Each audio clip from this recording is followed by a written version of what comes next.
One billionaire played with a little girl on the street. "Open the safe and 50 million will be yours." She managed to open it, and he was in shock. What happened next changed their lives forever. A story that will touch your heart. Subscribe, leave your like and comment where you are watching from. The digital clock on the dashboard of the Mercedes-Benz S-Class read exactly 6:15 in the morning when Edward Henry Smith parked his car in the underground of the most imposing office building on Main Street. At 42, the businessman had transformed a small construction company inherited from his father into an empire that moved over $2 billion annually. His graying hair at the temples and the elegant stature of 6'1" gave him a presence that commanded respect in any boardroom. Edward's morning routine was mathematical in its precision. Arriving at 6:15, a 20-minute walk through the financial district to oxygenate the brain, as he liked to say, followed by 2 hours of concentrated work before the phones began to ring incessantly. For 5 years, since Helen had passed away after a silent battle with cancer, this routine was all that kept his mental sanity intact.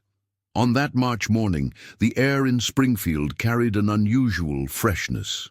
Autumn was timidly approaching, bringing with it that golden quality of light that made the mirrored glass of the buildings shine like water mirrors. Edward adjusted his navy blue Hermes tie, the same color Helen always said highlighted his brown eyes, and began his usual walk down Maple Street towards Main Street. The morning traffic was already starting to gain momentum. Food carts specializing in gourmet coffee were strategically positioned at the corners, exuding aromas of roasted beans that competed with the characteristic smell of the metropolis, a mix of asphalt, urgency, and ambition. Edward observed everything with the analytical gaze of someone who had built his fortune by reading people and opportunities. It was at the height of Bandera Street that his perfectly ordered world collided with something completely unexpected.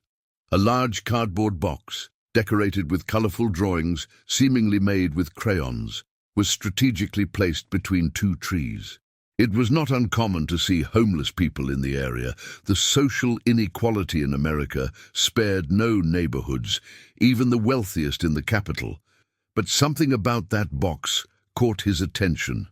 The drawings were too elaborate, too organized, to be the work of an adult in a vulnerable situation. Edward slowed his pace, his entrepreneurial curiosity activated. That's when he heard a sound that made him stop completely. A soft, rhythmic breath of a child sleeping. He cautiously approached and saw, through a side opening of the box, a girl who couldn't be more than 8 years old. She was curled up in a fetal position, wearing a faded pink shirt and carefully patched denim shorts. Her curly dark hair formed a rebellious halo around her face, and even while sleeping, her delicate features revealed an unsettling maturity for her age. Next to her, organized with military precision, were 3 worn notebooks and a small blue backpack. Edward felt something strange stir in his chest, a sensation he hadn't experienced in years. He hesitated for a moment, looking around to ensure he wasn't being watched. His life was too public, his decisions always scrutinized by the business press. But something about that scene prevented him from simply walking away. "Hey!" he called softly, crouching near the box. "Are you okay?" The girl woke up instantly, like a wild animal sensing danger. Her eyes, deep brown, reminiscent of black coffee, opened wide and alert. Edward was struck by the intelligence shining in her gaze, a liveliness that violently contrasted with her current situation. "Are you going to hand me over to the social worker?" she asked, her voice carrying a Springfield accent mixed with something Edward couldn't identify. There was a strange dignity in the way she sat up, straightening her shoulders and lifting her chin. "Not necessarily," Edward replied, surprised by his own answer. "What's your name?" "Marina," she said, relaxing slightly. "Marina Santos." "And you?" "Edward. Edward Smith." He studied her face, noticing the small freckles dotting her cheeks and the way she unconsciously organized the notebooks beside her. "Are you alone here?" Marina nodded, but her gaze momentarily shifted to the blue backpack. "My grandma is in the hospital. Pneumonia. And my mom—" Her voice faltered for a moment. "My mom can't take care of me right now." Edward felt himself being pulled into a conversation he hadn't planned to have. For years, he had developed the ability to emotionally disconnect from the human tragedies he saw on the streets.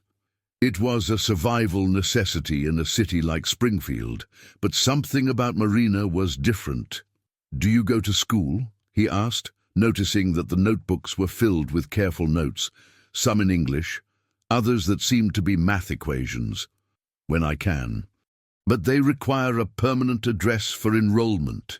Marina opened one of the notebooks, revealing pages covered in numbers and diagrams. "So I study alone. I borrow books from the public library on Saturdays and copy everything."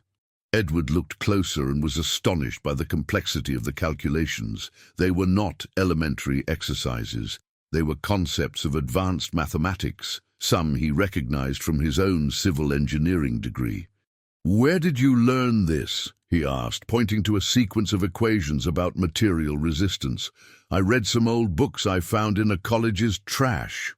Marina quickly closed the notebook, as if protecting a treasure. "The janitor lets me take them when they discard old libraries." In that moment, Edward made a decision that would change both of their lives forever. Perhaps it was the spark of determination in her eyes, or the sudden reminder of his own humble childhood in Springfield, when his mother sewed late into the night to make ends meet. He was studying, or perhaps it was simply the first time in 5 years that he felt something beyond the constant emptiness that resided in his chest. He stood up and pointed to the mirrored skyscraper that towered impressively just a few meters away, the building that housed his company on the 37th floor. "Do you see that building, Marina?" he asked, an absurd idea taking shape in his mind.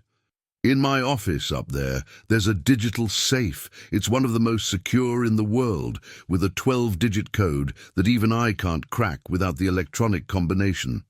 Marina followed his gaze, studying the building with technical interest.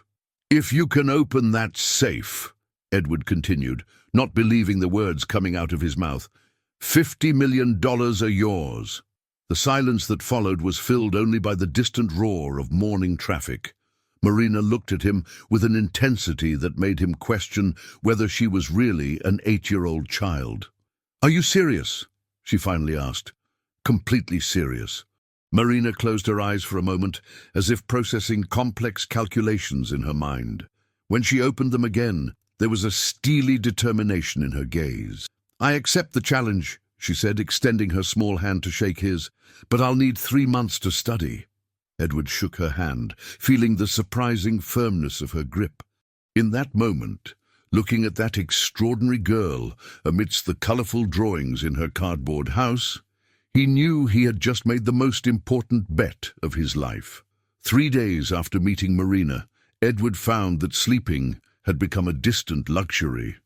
His nights were filled with images of that determined girl, and the question that hammered in his mind, what the hell had he done? Sitting at his solid mahogany desk on the 37th floor, with a panoramic view of Springfield stretching to the horizon, he watched through the bulletproof window the movement of the street where it all began. "Mr. Smith, your first meeting is in 15 minutes, announced Carla Mendoza, his executive assistant for 8 years. A 45-year-old woman, the embodiment of efficiency in a pristine grey suit. She knew Edward better than anyone alive. "The investors from Dubai are waiting in the conference room." "Cancel it," Edward said, not taking his eyes off the window. Carla nearly dropped the coffee cup she was carrying. In 8 years, Edward had never cancelled a meeting for anything other than a medical emergency or natural disaster. "Sir, that's $40 million in investment for the Alphaville project." "I said cancel it, Carla." Edward finally turned to face her. "And I need you to do a discreet search. I want information on shelters for minors in the downtown area, specifically about a girl named Marina Smith. Carla raised a perfectly groomed eyebrow, but her expression remained professionally neutral. May I ask the context, sir? No, you may not. Over the following week, Edward developed a new obsessive habit. Every day, after his morning walk, he would divert his route to pass by the ipe tree where Marina had set up her house. And every day, there she was, sitting cross-legged on a worn blanket, surrounded by open notebooks and books in various languages. On Thursday, she saw him approaching and waved shyly. "How's the studying going?" Edward asked, trying to sound casual as he crouched beside her. "Well, I found out that your safe is a Mosler Double Guard Supreme model, manufactured in Germany." Marina turned a notebook for him to see. The pages were covered with detailed technical diagrams of the locking mechanism. "I got the technical manuals at the library. The librarian thought I was doing school research." Edward was impressed. She was right about the model of the safe, information he had never publicly disclosed. "You entered the library." "Not officially." Marina smiled for the first time since they met, transforming her serious face into a radiant expression.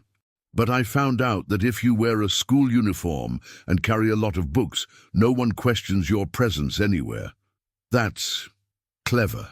Edward genuinely laughed, a sound he hadn't made in months. "And dangerous."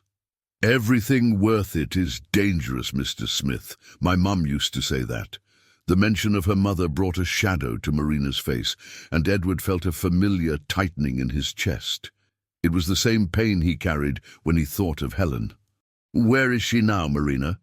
The girl slowly closed her notebook. "County Hospital, Neurology Department, 2 years." Edward didn't press for more details, but made a mental note.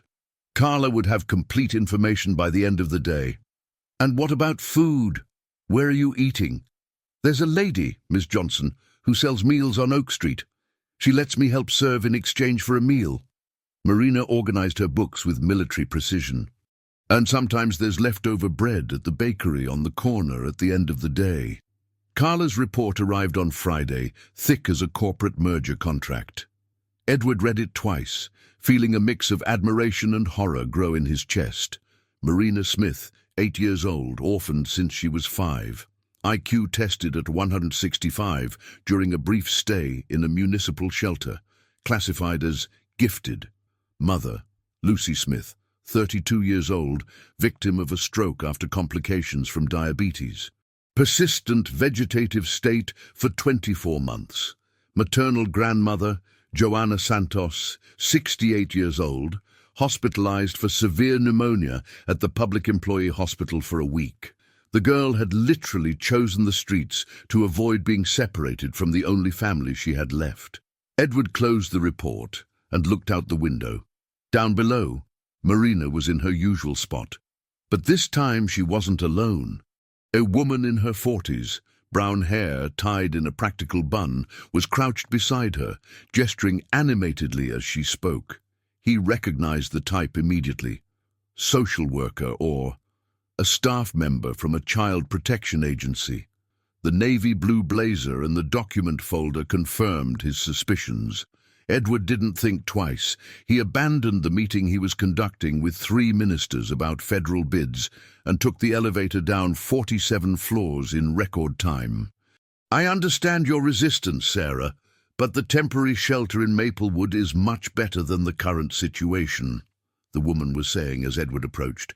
"You will have 3 meals a day, proper educational support and—" "Excuse me," Edward interrupted, using his most intimidating executive tone. "May I ask who you are?" The woman stood up, clearly startled by his imposing presence. "Sarah Thompson, social worker from the Specialized Social Services Center." "And you are?" "Edward Smith." He didn't offer any more information, allowing his surname to speak for itself. Sarah's expression changed immediately, recognition followed by confusion. "The businessman? From Smith Construction?" "The same. And this young lady," Edward placed a protective hand on Marina's shoulder, "is under my temporary guardianship." It was a complete lie. but said with such conviction that even he almost believed it. "Mr. Smith, with all due respect, but Marina's situation requires official intervention. She is a minor in a risky situation, and—" "I fully understand the situation," Edward interrupted, his voice taking on the tone he used in billion-dollar negotiations. "And I am prepared to assume legal responsibility for her well-being while we await the improvement of her grandmother's condition." Sarah looked from Edward to Marina, clearly struggling between protocol and the opportunity to see a child under the care of someone with the resources to protect her adequately. This would need to be formalized through the appropriate legal channels. "Naturally, my legal department will contact you later today to initiate the proceedings." Edward took a card from the inner pocket of his blazer.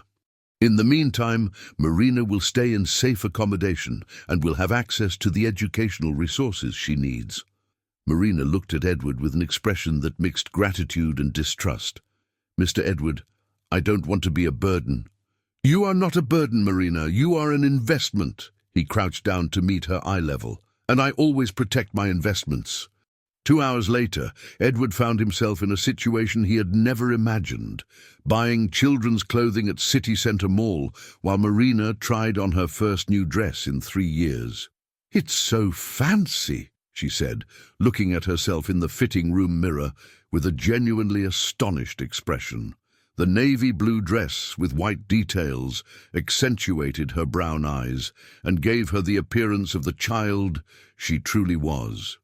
"We need at least 7 outfits," Edward said to the saleswoman, who was trying to disguise her shock at seeing one of the richest men in America buying clothes for a girl clearly not belonging to the elite. While Marina chose shoes, Edward received a call that would change everything. "Edward?" The voice on the other end was familiar and unpleasant. "Robert Sanders here. We need to talk urgently." Robert Sanders was the chairman of the board of shareholders at Smith Construction, and also the man who had tried to take control of the company during Edward's mourning period after Helen's death. "About what, Robert?" "About your new ward. News travels fast in our circles, Edward, and some shareholders are concerned about your recent impulsive decisions." Edward felt the blood freeze in his veins. "I don't know what you're talking about." $50 million, Edward. A public bet on opening your private vault. Have you completely lost your mind?" The line went silent for a few seconds. Edward looked at Marina, who was scientifically studying the differences between running shoes and dress shoes. "Emergency board meeting, Monday at 9 in the morning, Robert continued.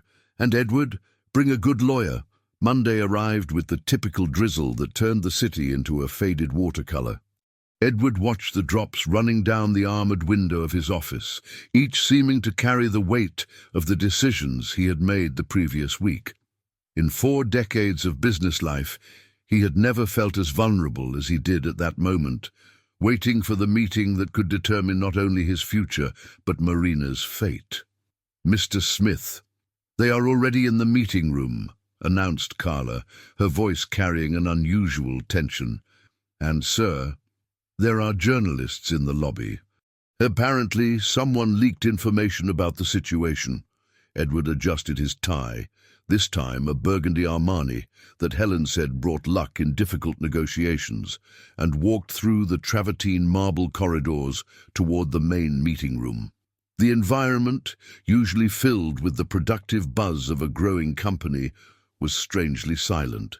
Employees pretended not to look as he passed, but Edward felt the weight of their curious gazes. The meeting room occupied the entire 46th floor, with glass walls offering a 360-degree view of the city. Around the 12-meter Italian table, 7 men and 2 women awaited his arrival, all dressed in the sobriety that the situation demanded, all with expressions ranging from concern to open discontent. "Edward!" greeted Robert Sanders, rising from the opposite end of the table. At 55, Robert maintained the military posture acquired during his service in the army, his grey hair impeccably cut and a gaze that dissected opponents with surgical precision. "Thank you for coming. It's my company, Robert. Where else would I be?" Edward took his usual place at the head of the table, noticing how Dr. Henry Wilson, his personal attorney for 15 years, looked visibly uncomfortable beside him. "Let's get straight to the point," Robert said, opening a thick folder. "We have copies of statements you allegedly made about a $50 million bet. We also have reports about you assuming legal responsibility for a minor in a risky situation, without consulting this board or even your legal department." "Correct on both counts," Edward replied calmly. A murmur swept through the room. Helen Parker, the financial director, and one of the few people present whom Edward considered a true ally, cleared her throat discreetly. "Edward, with all due respect, but $50 million represent 2% of the company's net worth. Decisions of this magnitude require unanimous approval from the board." "Helen is right," agreed Robert, his voice taking on the patronizing tone that Edward despised. "Moreover, there are issues of corporate image. The specialized media is speculating about your mental state, about possible early senility or—" "Careful, Robert." Edward's voice carried a coldness that made the temperature in the room seem to drop a few degrees. "My mental capacity is perfectly intact." "Then explain this madness," exploded Mark Johnson, the representative of the minority shareholders. "You risked the company's assets for a homeless child you met a week ago." Edward slowly stood up, his physical presence dominating the room. "The child in question has an IQ of 165, masters university-level mathematical concepts, and has demonstrated analytical abilities superior to most adults present in this room." "That doesn't justify $50 million, shouted Mark. "Doesn't it?" Edward walked to the window, his hands clasped behind his back. "Do you remember the residential complex project in Greenfield? 2 years of planning, $500 million in investment, unanimously approved by this board."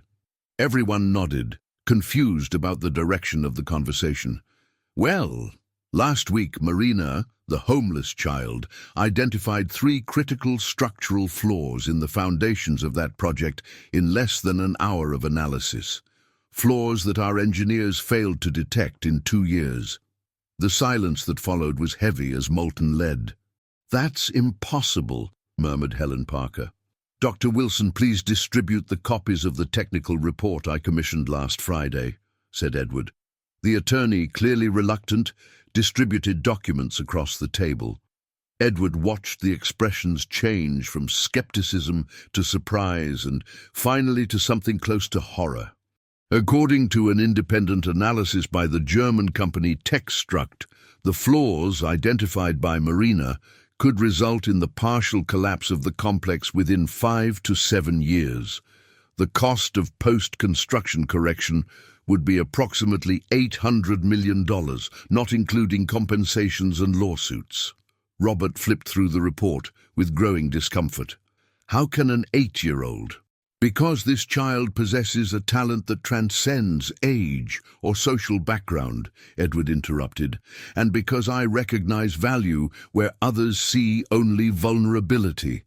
The meeting was interrupted by the sudden entrance of Carla, something that had never happened in 15 years of her career.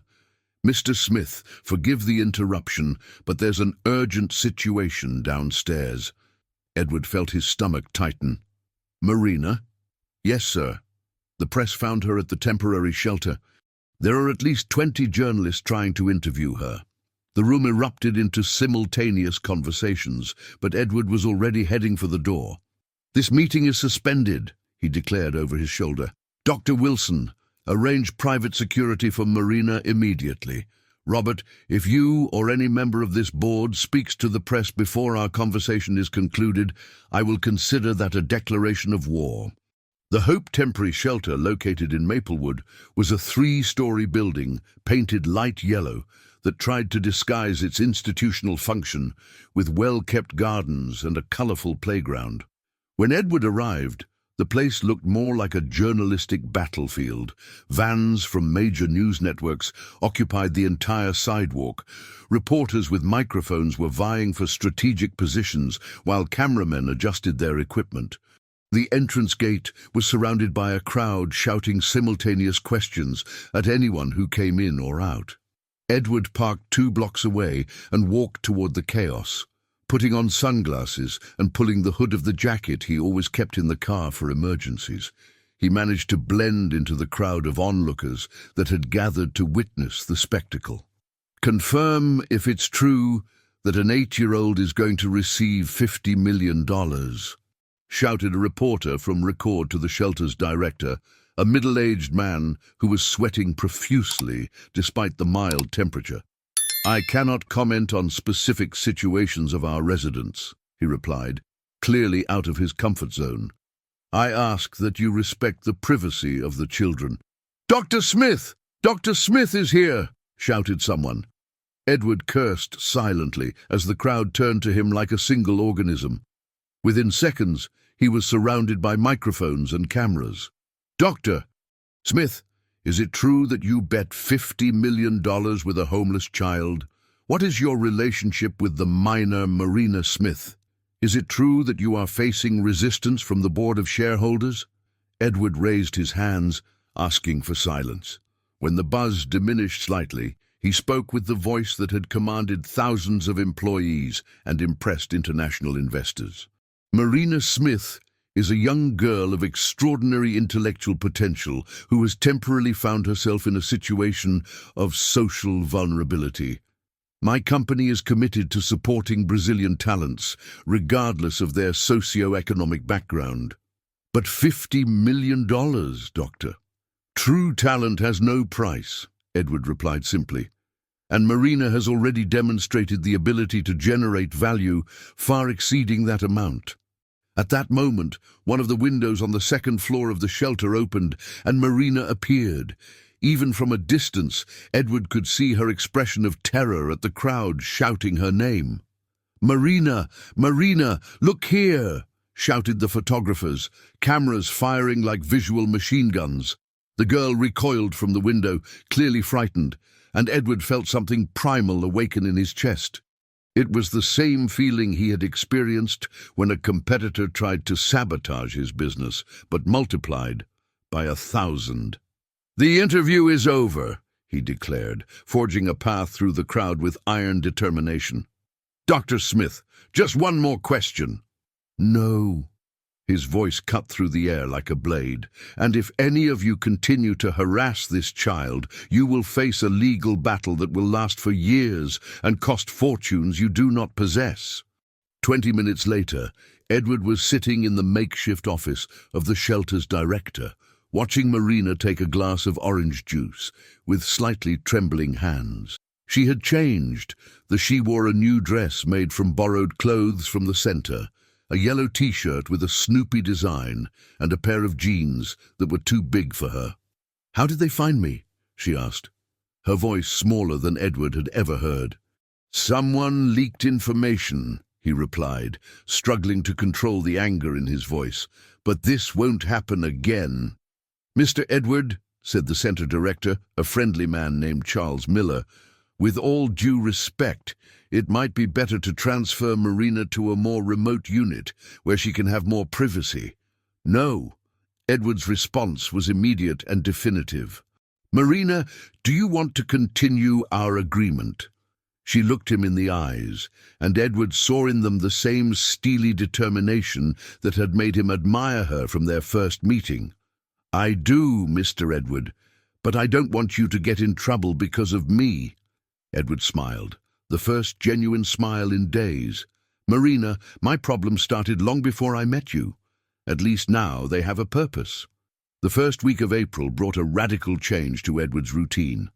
Marina now occupied the guest suite of his duplex apartment on New Hope Street, a 200-square-meter space overlooking Liberty Square that he hadn't used in years.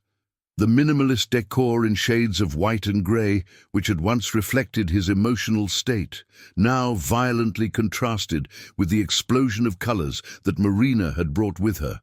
Notebooks scattered across all surfaces, books stacked in precarious towers, and technical diagrams taped to the glass walls. "Mr. Edward, "I need to talk to you about something important," Marina said on Thursday morning, while Edward was having his usual coffee, a double espresso without sugar that he prepared religiously at 5:30 in the morning. She was sitting at the Italian dining table, surrounded by at least 15 books on electronic engineering, all borrowed from the Central Library through an elaborate system she had developed with the help of college students who thought they were helping a gifted younger sister. "I'm listening," Edward replied, noticing that she seemed more serious than usual. "I discovered something about the safe that could complicate things." Marina opened a notebook filled with technical notes in her careful handwriting. "The security system is not just a numerical code. It has 3 layers of protection: biometric, temporal, and algorithmic." Edward stopped drinking his coffee. "Explain." "The biometric lock requires an authorized fingerprint. The temporal only allows attempts to open it at specific programmed times, and the algorithmic changes the code every 24 hours based on a complex mathematical sequence." "How did you find this out?" Marina hesitated for a moment. "I might have entered your office on Monday when you were in the meeting with the board." Edward stared at her with an expression that Marina couldn't decipher. "Marina Smith, you broke into my office?" "Technically, it wasn't a break-in," she quickly replied. "Carla let me in. I said it was a surprise for you. And I just observed the safe. I didn't try to open it." Edward didn't know whether to be impressed by her ingenuity or concerned about her social manipulation skills. "And what's your conclusion?" "That I will need 3 more weeks of study. And," she hesitated again, "and I will need your fingerprint." Edward's phone rang before he could respond. It was Dr. Wilson, his voice laden with urgency. "Edward, we need to meet immediately. There are developments regarding Marina's situation that you need to know." An hour later, Edward was in Wilson's law office on Main Street, one of the most prestigious in the city. The walls covered with diplomas and international certifications usually reassured him, but that day they seemed threatening. Social worker Sarah Thompson filed a petition with the public prosecutor's office. Wilson began without preamble. "She is questioning your suitability to be Marina's temporary guardian." "On what grounds?" "Emotional instability, impulsive decision-making, and—" Wilson consulted his papers. "Possible exploitation of the minor for corporate publicity purposes." Edward felt the anger boiling in his veins. "Exploitation?" "Edward, you need to understand their perspective. A 42-year-old billionaire, widowed, with no children, who suddenly takes responsibility for a street child and promises her a fortune. To outsiders, this may seem suspicious." "And what is her recommendation?" "Transfer Marina to an adoptive family in the interior of Sao Paulo. They have already identified a couple in Springfield, university professors without children." Edward remained silent for a long moment, processing the information. Springfield, the city where he was born, where he built his first dreams before conquering the city. "When will the hearing be?" "Next Monday." "Edward, you need to be prepared. They will question everything: your motivations, your mental state, the nature of this bet, and Marina will also be heard." Edward spent the rest of the afternoon walking through the city centre, something he hadn't done since the early days after Helen's death. The crowds, the noise of traffic, the smell of exhaust mixed with street food, everything felt amplified, as if his senses were awakening for the first time in years. It was at Liberty Square, sitting on a bench in front of the bandstand, where bands played on Sundays, that he had an epiphany about his own motivations. Marina was not just a brilliant child who had awakened his compassion. She was a mirror of his own childhood.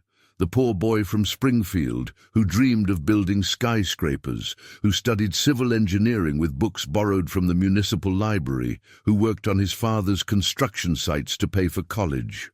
The difference was that he had a family, however humble it was. Marina had only determination and extraordinary intelligence. When he got home at 7 in the evening, he found Marina on the apartment balcony, watching the city lights. Through a small telescope he had bought the previous Sunday. "How was your day?" he asked, sitting next to her in one of the wicker chairs. "Productive. I discovered 3 more layers of security in the safe that aren't documented in the manuals." She lowered the telescope and looked at him seriously. "Mr. Edward, may I ask you a personal question?" "Of course." "Why are you doing this?" "Really?" Edward considered giving an evasive answer, but something in Marina's direct gaze stopped him. "Because when I was your age, Marina, I was also just a poor kid with big dreams. The difference is that I was lucky. I had parents who, even without formal education, believed in me. You just had bad luck. And you think you can make up for my bad luck with money?" The question caught him off guard, with its brutal maturity. "No, I think I can give you the tools to create your own luck." Marina nodded slowly. "Mr. Edward, there's something I need to tell you about Monday. You know about the hearing? I heard Carla talking on the phone with Dr. Wilson." Marina turned fully to face him. "They're going to ask me if I want to stay with you or go to Springfield. And what will you answer?" "It depends on how you respond to one of my questions." Edward waited. "If I manage to open the safe and win $50 million, will you let me use the money however I want, even if my choice isn't what you expected?" Edward studied the serious expression on the girl's face. "What would you do with $50 million, Marina?" "I would create a fund for kids like me. And I would pay for the best neurological treatment in the world for my mom. And," her voice became smaller, "I would save some to ensure I never have to sleep in a cardboard box again." Edward felt something stir in his chest, a sensation he hadn't experienced since the early days of dating Helen. It was pure and simple admiration. "Marina, if you manage to open that safe, the money will be completely yours. No conditions, no restrictions. Even if that means I won't need you anymore." The question cut deeper than Edward expected. "Especially in that case." Marina smiled, that transformative smile that lit up her entire face. "Then on Monday, I will tell the judge that I want to stay with you. Not because I need your protection, but because I choose to be here." That night, Edward slept better than he had in 5 years, and for the first time since Helen's death, he woke up eager for what the next day might bring. On Friday morning, Carla delivered news that would change everything again. "Sir, Marina's mother has shown significant improvement. According to the county hospital, she has shown the first signs of consciousness in 2 years." Edward looked at Marina, who was processing the information with a cautious look of hope. "Does this change anything for you?" he asked. "It changes everything," she replied simply.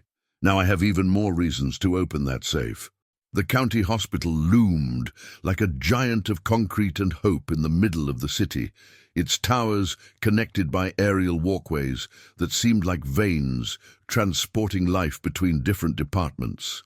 Edward had never set foot in that place, despite having donated substantial amounts for equipment modernization over the years. Now, walking through the hallways that smelled of disinfectant and carried echoes of whispered conversations, he felt the weight of the reality that Marina had faced alone for 2 years.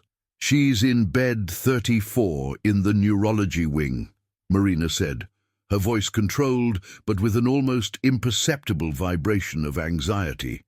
She wore the navy blue dress Edward had bought in the first week. She insisted on being presentable to see her mother. "Dr. Robert Johnson is the chief neurologist. He said the signs are promising." Edward watched Marina as she greeted the nurses by name, knew the schedules of each shift, and navigated the hallways with the familiarity of someone who had spent countless hours in that environment.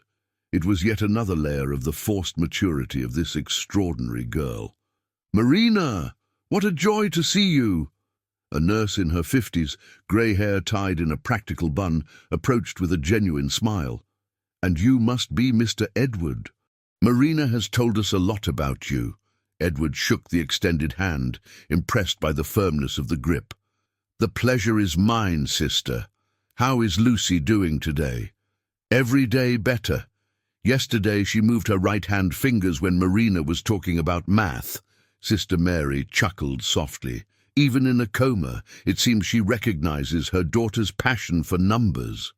Room 34 was small but immaculately clean, with a window offering a view of City University Park. Lucy Smith occupied the hospital bed, connected to monitors that emitted regular, comforting beeps. Edward was surprised. He expected to find a woman devastated by illness, but Lucy, even unconscious, retained traces of the beauty she had passed on to her daughter. Her brown hair was well kept, and someone had made sure to keep her nails painted with light pink polish. "Hi, Mom," Marina whispered, taking Lucy's right hand with infinite gentleness. "I brought someone special to meet you." Edward remained respectfully distant, observing the intimate interaction between mother and daughter. Marina began to talk about the last few days, her studies, the apartment where she was living, the new books she had discovered. Her voice took on a different quality, younger, more vulnerable. "And Mr. Edward has a super complex digital safe in his office. Remember when you taught me that every math problem has a solution? You just need to find the right path. So I'm going to find the way to open that safe, and then I'll be able to pay for the best treatment in the world for you." It was at that moment that it happened. Lucy slightly moved her head toward her daughter's voice, and her lips twitched in a Marina attempted a nearly imperceptible smile. "Mom!" Marina stood up, her voice heavy with emotion. "You heard me!" "Doctor." Robert Johnson, who had entered quietly during the conversation, approached to examine Lucy. He was a man of about 45, with greying hair and the confident posture of someone who had dedicated his life to battling the impossible. "It's an excellent sign," he confirmed, checking Lucy's pupils with a small flashlight. "For the past 3 days, she has consistently responded to familiar auditory stimuli, especially Marina's voice."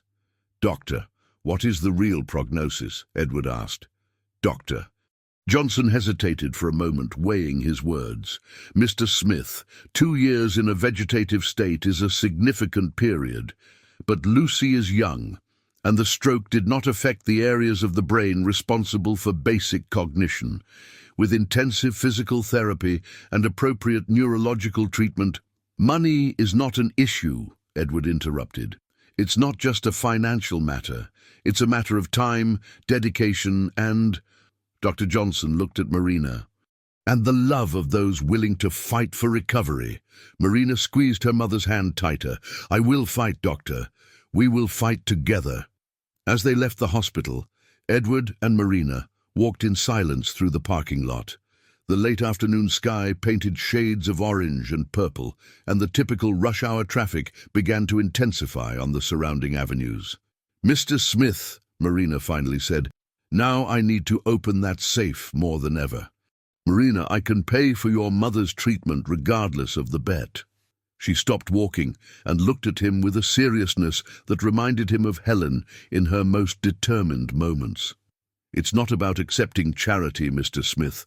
It's about proving that I can achieve something impossible when I have a real reason to fight."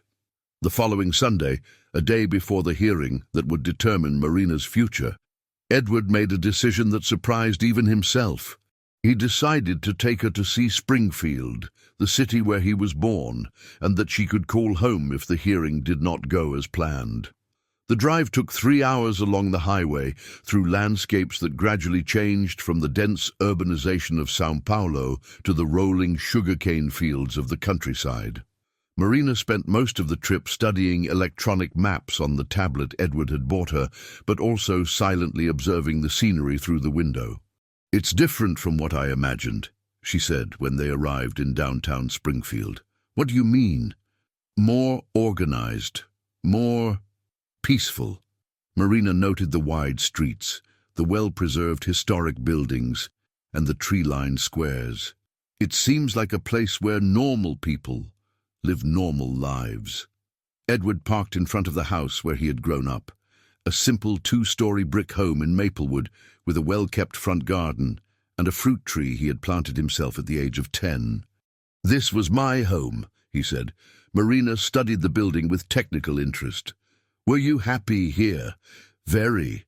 My parents worked hard. My father was a construction foreman, my mother a seamstress, but they always found time to help me with my homework, even if they didn't understand math beyond the basics." "And why did you leave?"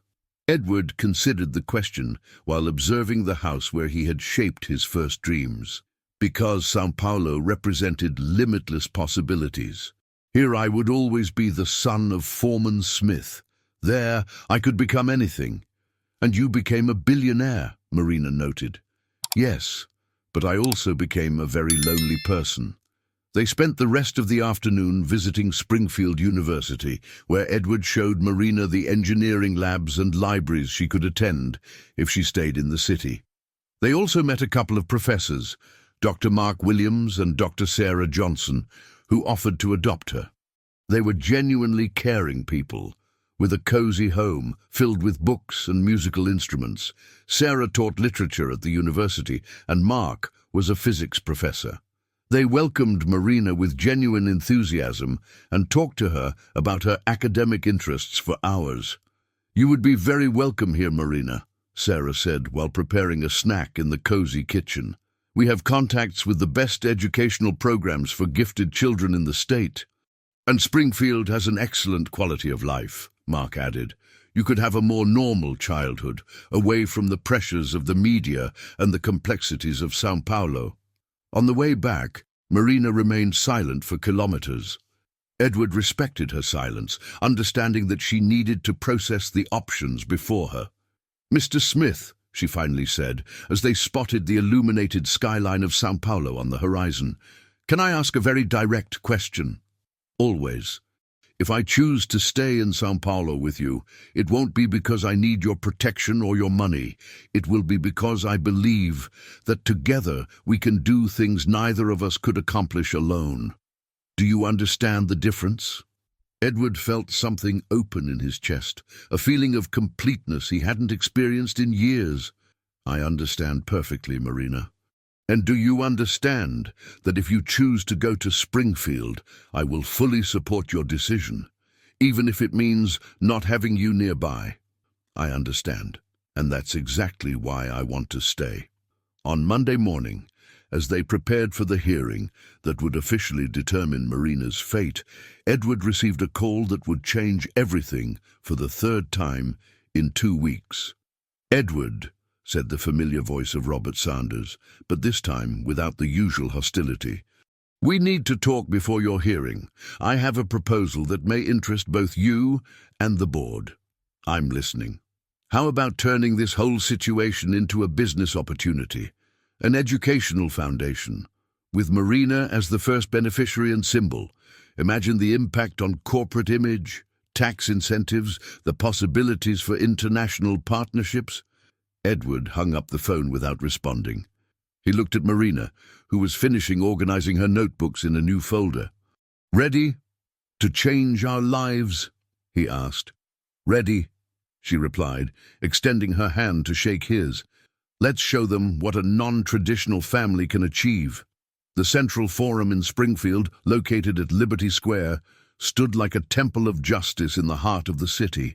Its marble corridors echoed with the hurried footsteps of lawyers, the rustling of legal papers, and whispered conversations that decided human destinies.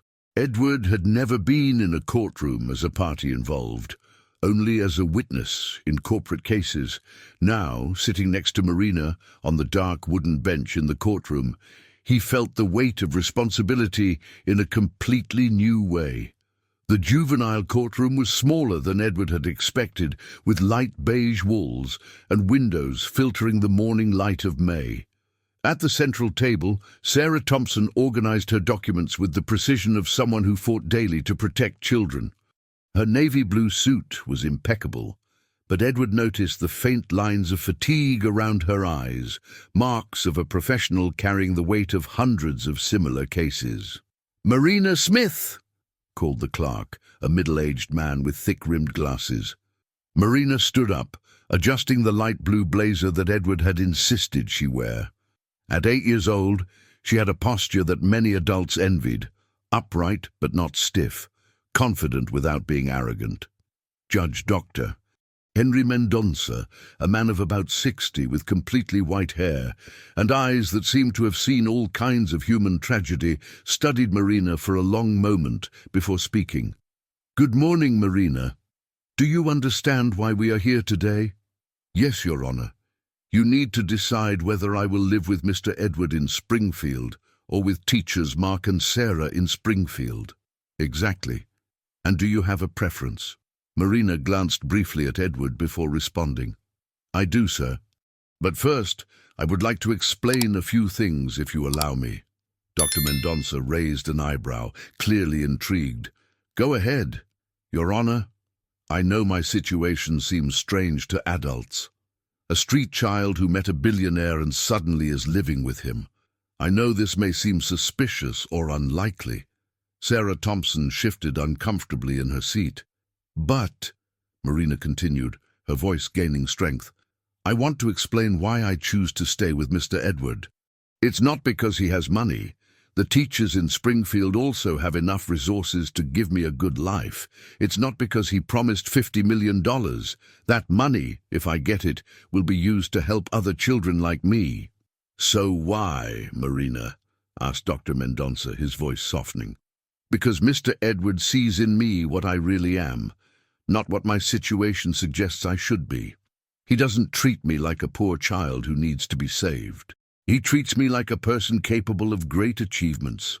Edward felt a tightness in his chest. Even after weeks of being with Marina, her maturity still surprised him. "And besides," Marina looked directly at Sarah Thompson, "my mother is in Springfield. She's starting to recover, and I can't abandon her now." Dr. Mendonça consulted his papers. "Dr. Thompson, would you like to present your considerations?" Sarah stood up, clearly struggling with conflicting feelings. "Your Honor, my concern has never been with Mr. Smith's financial ability to care for Marina. My concern is with the emotional stability of a relationship based on such unusual circumstances." She walked to the center of the room. "Mr. Smith lost his wife 5 years ago and has since lived in isolation, focused solely on work. Marina is a gifted child who has faced significant trauma. Is this combination healthy for both?" "Dr. Thompson," interrupted Dr. Wilson, "could you specify what kind of instability you identify?" "Excessive mutual emotional dependence, unrealistic expectations, pressure on Marina to meet Mr. Smith's projections." "With all due respect," Edward said, rising without permission, "may I address these concerns?" Dr. Mendonça hesitated for a moment. "Mr. Smith, this is not a corporate hearing, but given the exceptional circumstances of the case, I allow you to speak." Edward walked to the center of the room, feeling the weight of the gazes upon him. During 4 decades of business career, he had faced skeptical investors, hostile governments, and relentless competitors. But he had never fought for something that truly mattered as much as this moment. "Your Honor, for 5 years, I lived like a dead man who still breathed. I worked 18 hours a day to avoid thinking, accumulated money without purpose, built soulless buildings." His voice echoed in the silent room. "Finding Marina reminded me of who I was before I became just a money-making machine. She returned my ability to dream, to believe that the impossible can be achieved with hard work and determination." Edward looked at Marina, who was watching him with her full attention. "But that doesn't mean she exists to fill my emotional void. It means that together, we discovered we are better people than we were alone." And what about the bet of 50 million?" asked Dr. Mendonça. "It was the first genuinely generous decision I made in 5 years. Not because Marina needed the money, but because she deserved a chance to prove her extraordinary ability." Sarah stood up again. "Mr. Smith, what if Marina cannot open the vault? What if she disappoints your expectations?" How will that affect the self-esteem of an 8-year-old child? The question hung in the air like an accusation. Edward felt all the uncertainties he had carried in the past weeks crystallize in that moment. "Marina," said Dr. Mendonça, "can you answer that question?" Marina stood up, her small hands clasped in front of her body. "Your Honor, if I cannot open the vault, I will not have disappointed Mr. Edward. I will have learned something valuable about my own limits and how to overcome them." Edward took a pause, organizing his thoughts with the mathematical precision he had learned to admire. "Moreover, the real value of the bet was never $50 million. The real value was an adult believing that an abandoned child could achieve something impossible. That is priceless, Your Honor." The silence that followed was broken by the sound of Dr. Wilson's cell phone. He answered quickly, whispering a few words before approaching Edward. "Edward, there's an urgent situation. Robert Sanders is in the courthouse lobby with reporters. Apparently, information about the hearing has leaked." Dr. Johnson banged the gavel. "Order in the court, Mr. Smith. Can you confirm this information?" Edward looked out the window and saw the news vans positioning themselves at John Smith Square. "Unfortunately, yes, Your Honor." "Very well. This hearing is suspended. We will reconvene at 2 o'clock for a closed session, and I want enhanced security to ensure the miners' privacy." As they exited the courtroom through a side entrance, Marina touched Edward's arm. "Mr. Edward, may I make a request? Anything. When we return from the lunch break, I want to try to open the vault. Today, in front of the judge and Sarah." Edward stared at her, surprised. "Marina, you said you needed 3 more weeks." "I know what I said, but I've changed my mind." She looked out the window at the cameras gathering outside. "I want everyone to see that their trust in me was not a mistake." "And what if you can't?" Marina smiled, that transformative smile that lit up any room. "Then at least I will have tried in front of the only people who really matter." Edward felt a mix of pride and terror. "Marina, are you sure?" "Absolutely." "Mr. Edward, do you trust me?" "With my life." "Then take me to your office. It's time to find out if an 8-year-old girl can make history." "Idi." At that moment, Edward knew that regardless of the outcome of the afternoon, his life would never be the same. Marina was not just an extraordinary child who had entered his orderly routine. She was the missing piece in a puzzle he hadn't even realized was incomplete. The afternoon promised to be unforgettable. The 37th floor of Smith Construction had never hosted such an unusual delegation. Dr. Johnson, Sarah Thompson, Dr. Wilson, 2 court officers, and a safe technician from the German company Mosler walked through the travertine marble corridors toward Edward's executive office. Marina followed alongside the group, carrying a small blue backpack that contained her study notebooks and a scientific calculator that Edward had bought her the week before. "Mr. Smith," Dr. Johnson said as they entered the office, "I need to make it clear that this demonstration will not influence my decision regarding Marina's custody. We are here solely to fulfill the miner's request and ensure transparency in the process." "I completely understand, Your Honor," Edward replied, heading toward the vault that dominated an entire wall of his office. The Mosler Double Guard Supreme was a masterpiece of German engineering, a tempered steel structure 2 meters high and 1.5 meters wide, with a brushed titanium finish reflecting the LED lights from the ceiling. Its front door displayed a complex digital panel with 3 different readers, biometric, numeric, and temporal. "Mr. Miller," Edward said to the German technician, a short man with thick glasses and surgical precision in every movement. "Could you explain the security system to our guests?" Mr. Miller approached the vault with the reverence of a scientist before his creation. This vault has 3 security layers. First, the biometric scanner requires an authorized fingerprint. Second, the temporal lock allows access only during programmed time windows. Third, the algorithmic code changes every 24 hours based on a complex mathematical sequence. Marina stepped closer to the vault, studying every detail with scientific intensity.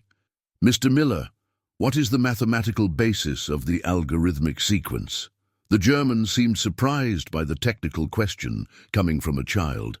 "It is based on the Fibonacci sequence, modified by prime number calculations and Mersenne primes," Marina completed, opening one of her notebooks.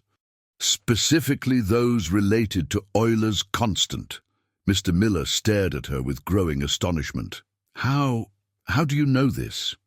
"I studied the technical manuals at the Springfield University Library. I also gained access to Dr. Henry Wells's original articles on temporal cryptography." Marina pointed to notes in her notebook. "The system uses the Earth's rotation as a temporal basis, correct?" "My God," murmured the German. This is correct." Sarah Thompson watched the interaction with increasing discomfort. "Dr. Johnson, this does not seem appropriate. An 8-year-old child should not have access to such technical information." "Dr. Sarah," Marina interrupted respectfully, "with all due respect, but age limitations only apply when there is a lack of capability and knowledge. I possess both." Edward felt pride and anxiety mix in his chest. Marina was demonstrating exactly the confidence and maturity that had made him bet on her from the start. "Very well, Marina," said Dr. Johnson. "Proceed with your attempt." Marina took a deep breath and positioned herself in front of the vault. The silence in the room was so profound that one could hear the almost imperceptible hum of the air conditioning system. "First step, biometric scan," she announced, looking at Edward. "Mr. Edward, I need your fingerprint." Edward stepped forward and placed his right thumb on the reader. A green beep confirmed the authorization. "Second step, temporal window," Marina continued, checking her watch. "It is exactly 2:23. According to my calculations, the next temporal access window will be at 2:30, lasting exactly 90 seconds. Mr. Miller checked a small electronic device. "That is correct. But how did you calculate this?" Marina showed a page covered in equations. "The Earth's rotation has micro-variations that affect the temporal algorithm. I used data from the National Observatory to adjust Greenwich Mean Time calculations with the exact location of this building." Sarah approached Dr. Johnson. "Your Honor, it is beyond any normal capacity for a child." "Exactly," agreed Mr. Miller, his voice filled with admiration. "This calculation requires university-level astrophysics knowledge." 7 minutes, announced Marina, ignoring the conversations around her. "Enough time to calculate the final algorithmic sequence." She sat on the floor, surrounded by her notebooks, and began to work with a concentration that made everyone present hold their breath. Numbers and symbols flowed from her pen like mathematical music, each line building upon the previous one in a symphony of pure logic. "Marina," Edward said softly, "there's no pressure. If you can't do it today, I will," she replied without looking up from her calculations. 3 years of independent study, 2 months of specific preparation, and a lifetime dreaming of this moment. I will succeed. At 14:29, Marina stood up. Her eyes sparkled with an intensity Edward had never seen. It was the expression of someone about to redefine the limits of the possible. "Time window activated," announced Mr. Miller, checking his device. 90 seconds starting now." Marina positioned herself in front of the numeric keypad. Her small hands trembled slightly for a moment, but soon steadied with iron determination. "Sequence calculated based on today's date, solar position, Mersenne constants, and—" She paused, glancing quickly at Edward. "And the number of days we've known each other, 43 days. Edward felt something tighten in his throat. She had incorporated their relationship into the mathematical equation. Marina began to type. 7 to 4, 1, 9, 6, 2, 8, 3, 5, 5, 1, 7. 12 digits entered with surgical precision. The digital panel processed the information for seconds that felt eternal. A long beep echoed through the room. Red. Access denied. The silence that followed was devastating. Marina stared at the red panel as if she couldn't process the result. "Marina," Edward began, approaching her. "No." Her voice cut through the air with a determination that surprised everyone. "I still have 45 seconds. Let me try another approach." She returned to the keyboard, this time closing her eyes for a moment. When she opened them, there was a new serenity in her expression. "I forgot the most important thing," she murmured. "It's not just about mathematics. It's about human connection." Her fingers flew over the keyboard. 5231984728861. The panel processed again, an even longer beep. And then, the most beautiful sound Edward had ever heard, the mechanical click of locks releasing, followed by the hydraulic whisper of the door opening. Green. Access granted. The room erupted in simultaneous exclamations, but Edward only had eyes for Marina. She stood before the open vault, tears streaming down her face, but smiling with a happiness that lit up the entire environment. "Marina Smith," said Dr. Johnson, his voice filled with astonishment. "You just did something that defies all conventional logic." Marina turned to the group, wiping her tears. "Your Excellency, conventional logic only works for conventional problems. For extraordinary problems, you need extraordinary approaches." Mr. Miller approached the vault, checking the internal logging system. Impossible. The code sequence was indeed correct, but this was not the mathematical sequence I programmed. "Because you only programmed the technical part," Marina explained. "I included the human part. The final code incorporated data about our friendship, about love, about hope. Elements that no algorithm predicts, but that are part of any truly important secret." Sarah Thompson approached her, her expression a mix of admiration and concern. "Marina, you are truly extraordinary. But this makes me even more worried about your ability to have a normal childhood." "Doctor." "Sarah," Marina respectfully interrupted, "normality is about being happy and safe, not about being common. And I am happy and safe with Mr. Edward." Dr. Johnson approached the open vault and looked at Edward. "Mr. Smith, I believe we have much to discuss about the future of this exceptional young lady." Edward looked at Marina, who remained radiant with happiness, and knew that the hardest part was yet to come. $50 million were just numbers in a bank account. The real question was how to protect the future of a child who had just proven capable of impossible achievements. "Marina," he said softly, "are you sure about what you want to do with that money?" She nodded without hesitation. "Absolutely, Mr. Edward. And I want you to be my partner in the foundation we are going to create." It was at that moment that Edward realized the true dimension of what had just happened. Marina had not only opened a vault, she had opened the possibility of transforming their lives into a force for change in the world. 2 weeks after the historic demonstration at the vault, Edward discovered that being the legal guardian of a gifted millionaire child brought complications that no business manual had ever addressed. His apartment in Maplewood had turned into an operations center worthy of a presidential campaign. Banking law specialists occupied the dining room, social investment consultants vied for space on the balcony with press advisors, and Marina orchestrated everything from the center of the coffee table, surrounded by financial spreadsheets and architectural projects for the future foundation. "Mr. Edward," she said on Tuesday morning, lifting her eyes from a technical report on early childhood education in the United States, "we need to talk about something important before the meeting with the Department of Education." Edward stopped reviewing the documents of the Hope Foundation, a name chosen by Marina in honor of the shelter where she had spent her first days under official protection. Over the past 2 weeks, he had learned that Marina was not just an extraordinarily intelligent child, she possessed a strategic vision that rivaled the best CEOs he had known. "I'm listening," he replied, pouring himself the coffee he prepared religiously every morning. one of the few routines he had managed to maintain since life had become a whirlwind of meetings and decisions that would shape the future of thousands of American children. I received a strange call last night from a woman who said she knew my mother before the accident. Marina closed her. The report was serious as he faced him. She wants to meet us today, at the hospital. Edward felt an alarm go off in his mind.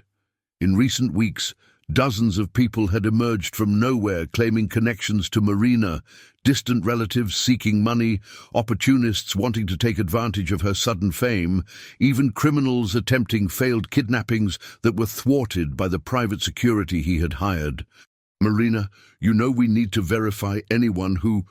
I know, Mr. Edward, but she knew things about my mother that were never public. Things only someone very close would know. Marina hesitated for a moment. She said my mother had a brother. Edward nearly dropped his coffee cup. Throughout all the months of investigating Marina's past, he had never found references to uncles or other relatives. Is that possible? I don't know. My mother never talked about family beyond Grandma Joan. But... Marina opened one of the notebooks where she recorded memories of conversations with her mother.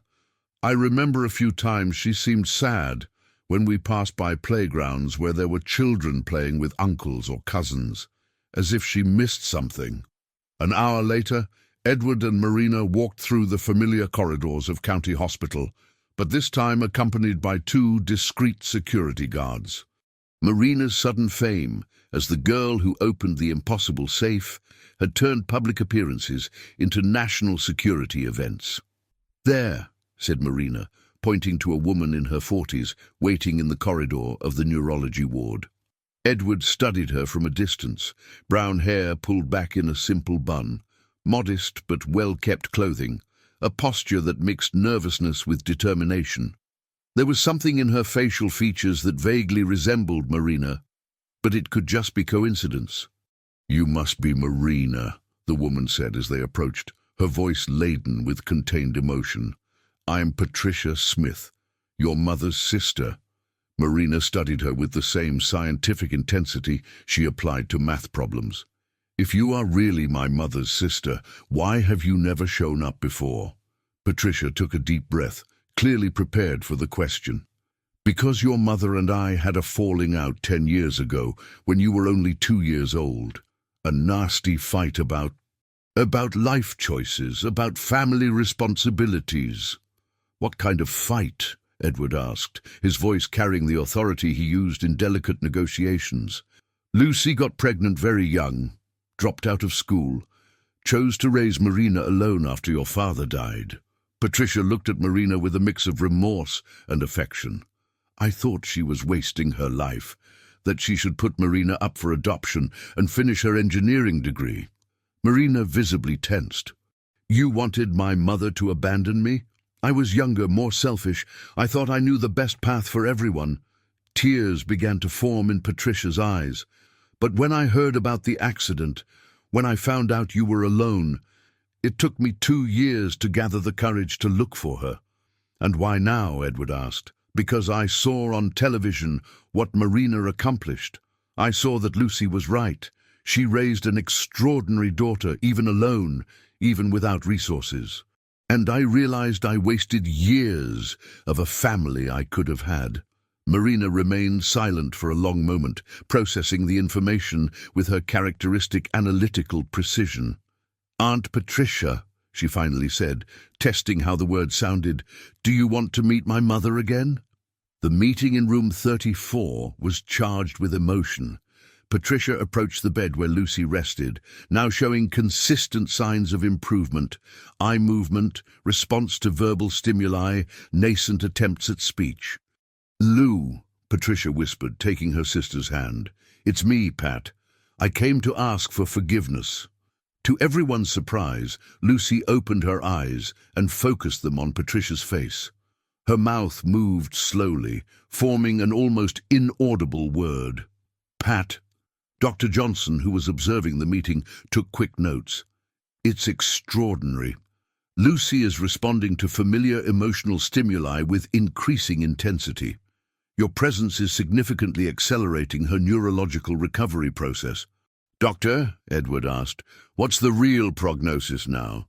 With the intensive treatment we've started, possible thanks to the resources Marina provided, I estimate that Lucy will recover basic cognitive functions in 3 to 6 months, articulated speech in 6 to 8 months, assisted mobility in 8 to 12 months. Marina squeezed her mother's hand with renewed strength. Mom, Aunt Pat is back, and we will take care of you together. On the way back home, Patricia shared information that reconstructed important pieces of Marina's family history. Lucy had been a brilliant engineering student at Springfield University with the potential for a distinguished academic career.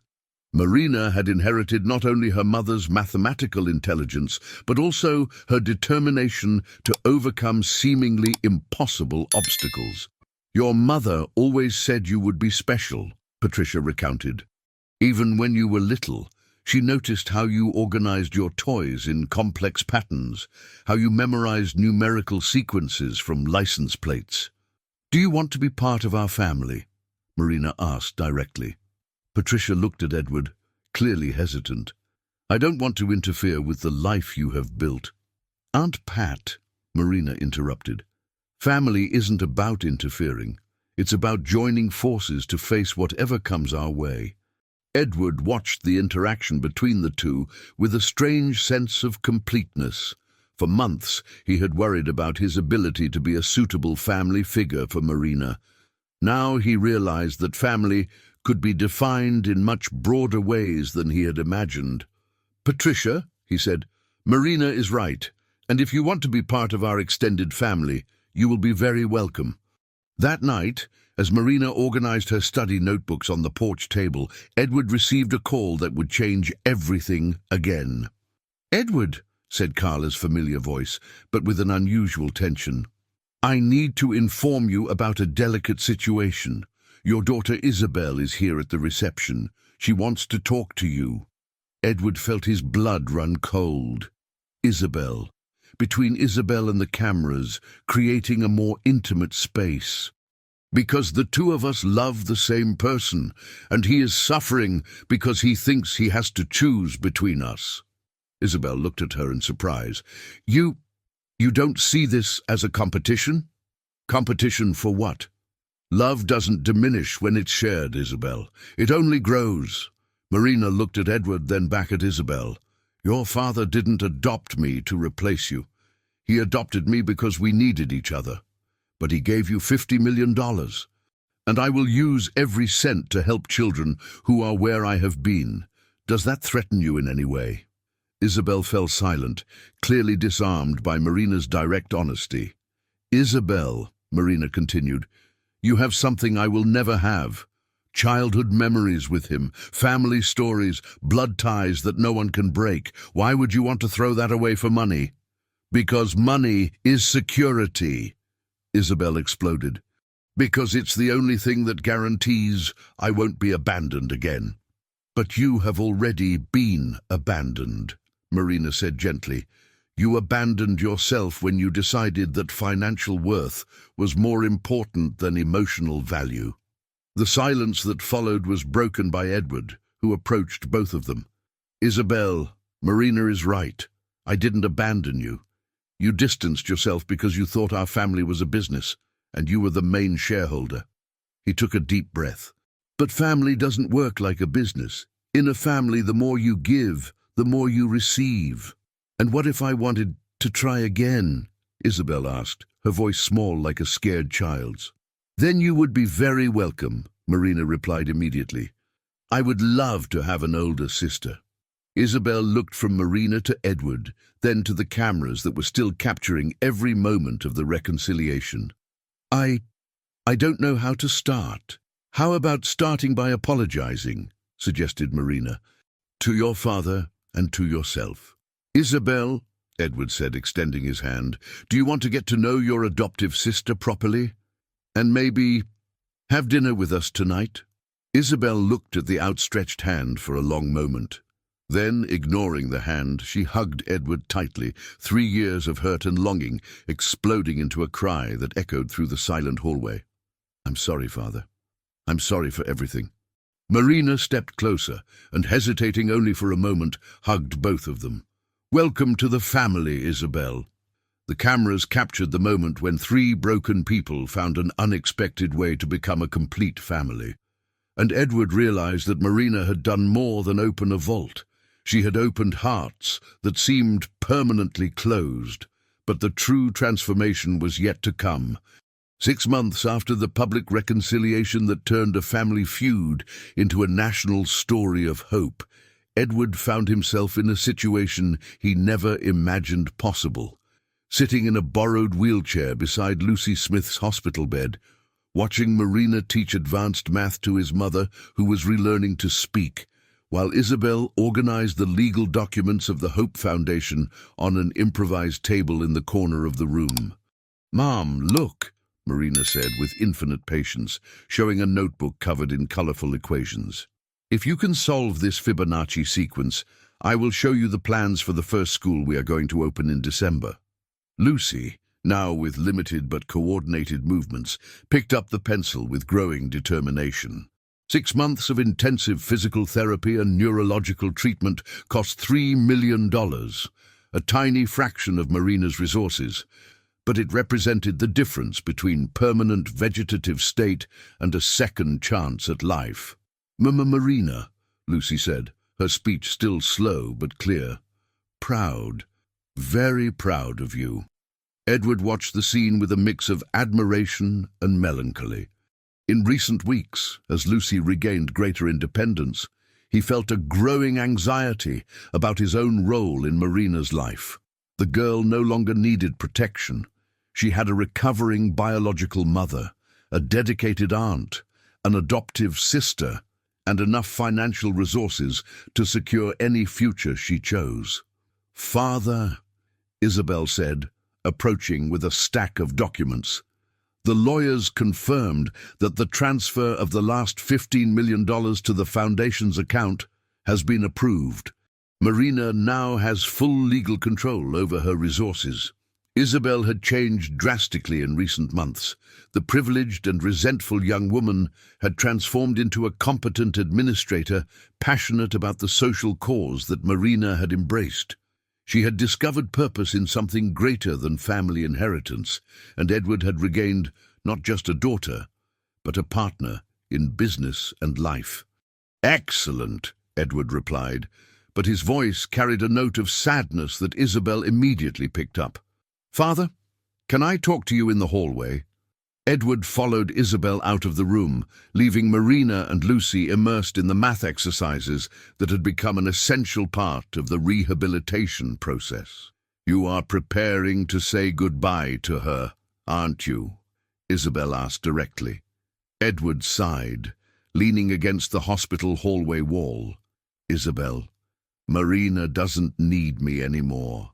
She has a recovering biological family, she has resources, she has you to help with the foundation. Father, you are so smart in business and so foolish in relationships." Isabel shook her head with affectionate exasperation. "Marina doesn't stay with you because she needs to. She stays because she chooses to, just like I chose to come back, just like Mom chose to marry you. But I don't want her to feel obligated." "Edward Henry Smith," interrupted a familiar voice. Sarah Thompson was approaching down the hallway, carrying a folder of documents. "I need to talk to you both about an official matter." Edward felt his stomach tighten. Sarah was now working as a consultant for the Hope Foundation, but her presence still reminded him of the early days when Marina was at risk of being transferred far away. "Sarah, what's the problem?" "It's not a problem, Edward. It's an opportunity." She opened the folder, revealing official documents with government seals. "The Department of Education wants to appoint Marina as the National Ambassador for Gifted Early Childhood Education. It's an official position that will give her a voice in public policy." Isabel examined the documents with growing interest. "This is extraordinary," Marina would be the youngest person to hold a federal advisory position. Exactly. But there's one condition, Fernanda continued. Marina needs a legal guardian to officially represent her.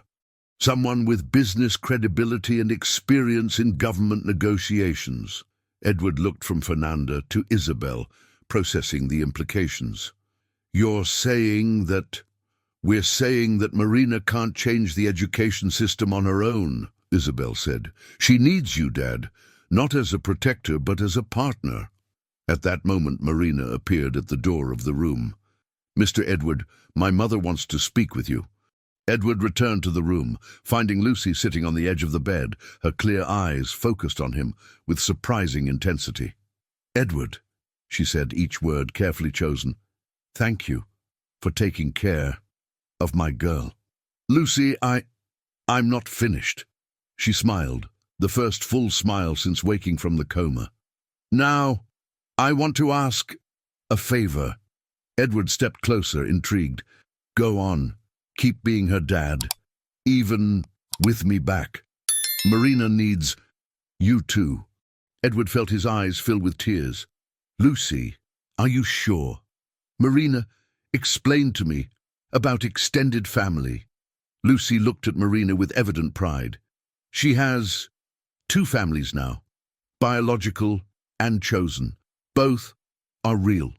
Marina stepped forward and took the hands of Edward and Lucy, symbolically bringing them together. Mr. Edward, the ambassador proposal is real, but I will only accept if you are my co-ambassador. We need to change education together. Edward looked around the room, at Lucy, who had fought to return to life for her daughter, at Marina, who had turned personal tragedy into a national mission, at Isabel, who had discovered purpose beyond privilege, at Fernanda, who had dedicated her career to protecting vulnerable children. Marina, he finally said, it would be an honor to be your partner in this mission. Whoa. 3 months later, Edward found himself on the main stage of the Springfield Convention Center in front of 5,000 Brazilian educators gathered for the first National Gifted Education Symposium. Beside him, Marina, now 9 years old, and officially the youngest federal ambassador in Brazilian history, adjusted the microphone with the ease of someone born to lead. My name is Marina Smith, she began, her voice echoing through the packed auditorium. A year ago, I was sleeping in a cardboard box on Faria Lima Boulevard.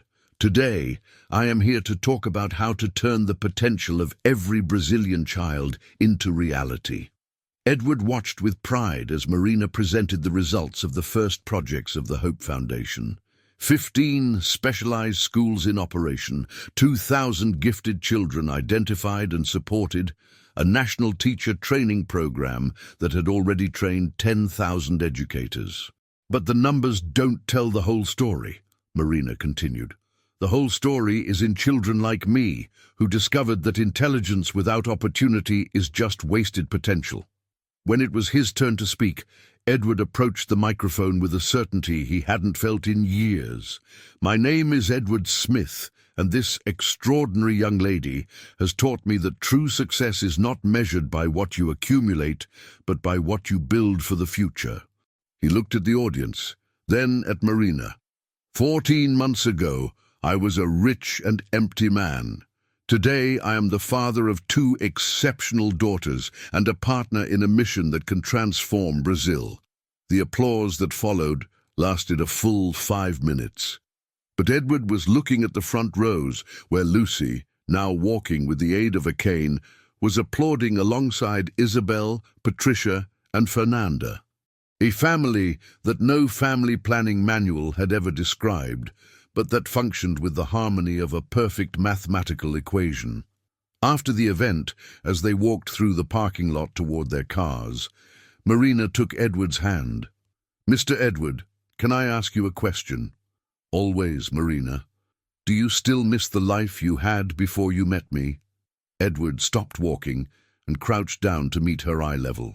Marina, before I met you, I didn't have a life. I only had an expensive and empty routine. And now, Now I have a family, a mission, and a daughter I am prouder of every day." Edward smiled. "Marina, you didn't just open that vault. You opened my heart to possibilities I didn't even know existed." Marina hugged him tightly. "So our adventure is just beginning." Edward looked up at the night sky over Springfield, with its endless lights reflecting the dreams of 12 million people. Somewhere in that metropolis, other children like Marina were sleeping in cardboard boxes, studying with books found in the trash, dreaming of futures that seemed impossible. But now there was hope. There was structure. There was a foundation built on the certainty that extraordinary talent can emerge from the most unexpected places, and that true families are formed not by blood or money, but by love, dedication, and the conscious choice to build something greater together. The vault of $50 million had only been the beginning. The true fortune was the life they had built together, a human equation that defied all traditional logic but worked with mathematical perfection.